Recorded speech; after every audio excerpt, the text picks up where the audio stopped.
হঠাৎ যদি শর্মা খেতে মন চায় তাহলে এক ঝলকে এই রেসিপিটা দেখে নিন। ঘরে যা আছে তা দিয়েই খুব মজার একটা শর্মা বানিয়ে নিন। তো এখানে টমেটো কুচি করে নিলাম, পেঁয়াজ কুচি করে নিলাম কাঁচামরিচ কুচি, এবার পুদিনা পাতা কুচি করে নেব। এবার এগুলোকে পছন্দ মতো লবণ আর মরিচ দিয়ে মাখিয়ে নেব। তো আমি চিলি ফ্লেক্স আর বিট লবণ দিয়ে মাখিয়ে নিলাম।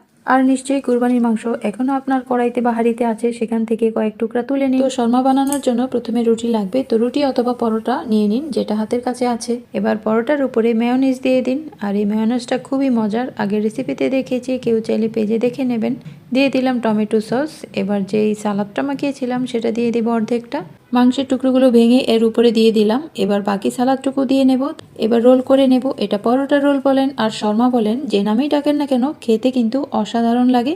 এটা যদি এভাবে কারোর সামনে দেন, সে তো বুঝবেই না আপনি ঘরে বানিয়েছেন, বাইরে থেকে কেনা মনে করে হাপুস হুপুস করে খেয়ে নেবে।